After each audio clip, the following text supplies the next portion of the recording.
You won't believe what happened when police pointed guns at Prince right before he walked on stage. The year was 1981, and the Purple One was minutes away from performing for 19,000 people. But first, he had to survive. The parking lot behind the venue was dark.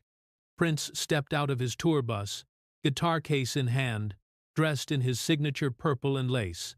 He was 23 years old, a superstar on the rise, and to the officers who surrounded him with drawn weapons, he was just another black man in the wrong place. "Get on the ground!" Now, 3 squad cars, 6 officers, guns aimed at his chest, his head, his heart. The concrete was cold beneath his knees. His hands were raised, trembling not from fear, but from something deeper. A rage he'd learned to swallow since childhood, since the first time someone looked at his brown skin and saw a threat instead of a human being. They didn't ask his name. They didn't ask why he was there. They saw what they wanted to see, what they'd been trained to see, what America had taught them to see for 400 years. And in that moment, Prince understood he could die here, not on stage, not in his music, but face down in a parking lot. Another black body, another statistic, another name forgotten before the morning news cycle ended. "I said get down," he complied. "Because that's what you do when you want to live. You make yourself small. You make yourself silent. You become whatever they need you to be to let you breathe for another minute, another hour." Inside the venue, 19,000 people were chanting his name. The opening act had finished. The lights were dimmed.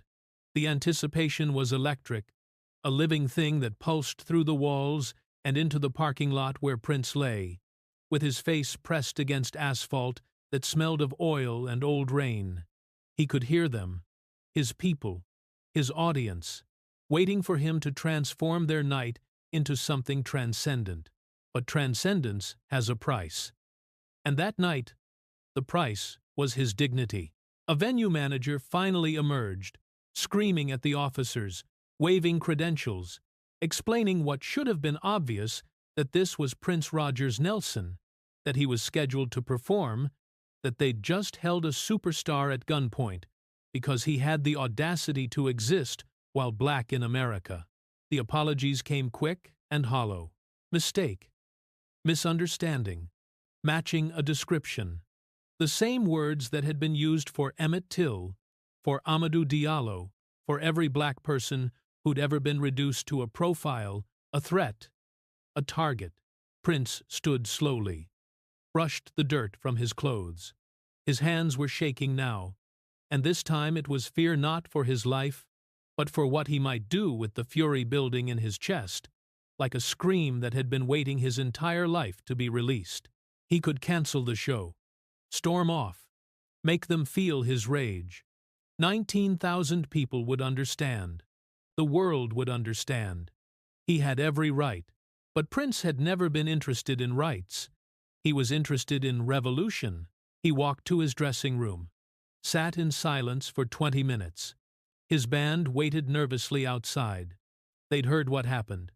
They knew the protocol: give him space, let him process, let him decide if he could perform, or if this night would be remembered for something else entirely. What they didn't know was what was happening inside him. A transformation more profound than any costume change or stage effect. Prince closed his eyes and saw his father's face.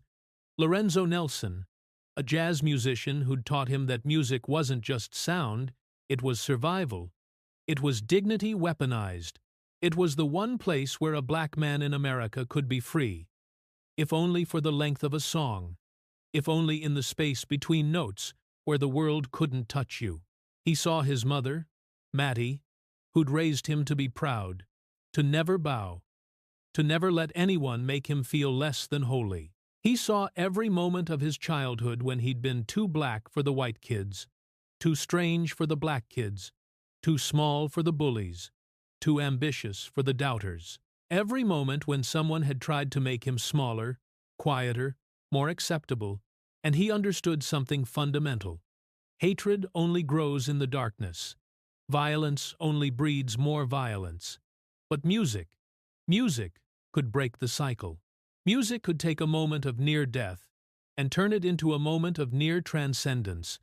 He stood up, put on his jacket, grabbed his guitar. The fury was still there, coiled in his belly like a living thing. But now it had purpose. Now it had direction. When Prince walked on stage, the crowd erupted. 19,000 people on their feet, screaming, crying, reaching for him like he was salvation itself. And maybe he was. Maybe that's what artists become.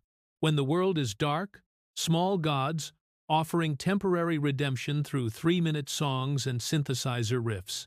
He didn't speak at first. Just stood there, looking at them. Looking at the white faces and black faces and brown faces, at the young and old, at the believers who'd come to worship at the altar of his genius. Then he did something no one expected. He told them what had just happened. His voice was quiet, barely above a whisper, but the venue had gone so silent you could hear hearts breaking in the cheap seats. He described the guns, the concrete, the fear, the humiliation. He described what it felt like to be seen as a threat when all you wanted to do was share your gift. People started crying. Not the joyful tears of a great performance, but the ugly, painful tears of recognition. Because everyone in that audience knew someone who'd had a similar encounter. Everyone knew the fear, the rage, the exhaustion of being seen as less than human. "I could hate them," Prince said softly. "I could walk off this stage and let that hate consume me. Let it turn me into everything they already think I am." He paused, strapped on his guitar. "Or I could play." What followed was the most transcendent performance of his career up to that point. He played like a man possessed, like a man exorcising demons, like a man transforming pain into power.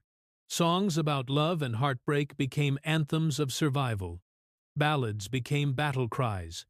Every note was an act of defiance, every chord progression a refusal to be broken. But it was during Free that something miraculous happened. Mid-song, Prince stopped playing. The band fell silent. 19,000 people held their breath. "I need you to do something for me," he said. "I need you to look at the person next to you. I don't care what color they are. I don't care if you know them or not. I need you to look at them and see a human being, not a black person, not a white person, not a threat or a stranger. A human being." The audience shifted uncomfortably. This wasn't what they'd come for. They'd come for entertainment, for escape, for a few hours away from the weight of the world. Prince wasn't interested in escape. He was interested in transformation. "Now I need you to hug them. Hold them. Tell them you see them. Tell them they matter." For a moment, nothing happened. The request was too strange, too vulnerable, too radical for 1981 America, where people still clutched their purses when black men walked past, where segregation might be legally dead, but lived on in hearts and neighborhoods and police precincts. Then someone in the front row moved, reached for their neighbor, embraced them. Then another, and another, until 19,000 people were holding each other, crying, laughing, breaking down walls that had taken generations to build. White and black, old and young, strangers becoming family in the span of a 3-minute song. Prince watched it all, tears streaming down his face, his guitar hanging forgotten around his neck. This was the revolution his father had promised music could bring. Not through anger, not through violence, but through the simple, radical act of seeing each other as human. When he finally started playing again, the venue felt different, lighter, like something heavy had been lifted, some ancient curse broken. Years later, people who were there that night would say it changed them. They'd tell their children about the night Prince turned a moment of potential violence into a moment of grace. They'd say it was the night they learned that transformation doesn't come from matching hatred with hatred, but from choosing love when love seems impossible. The officers who'd held him at gunpoint never apologized officially. No one was disciplined. No one was held accountable. Because that's how America works.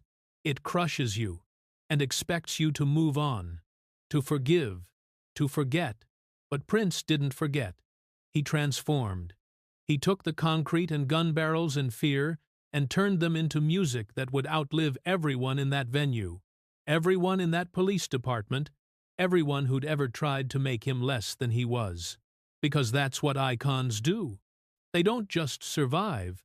They take their survival and make it transcendent. They turn pain into power, trauma into triumph, near death into rebirth. That night, 19,000 people left the venue different than they'd entered.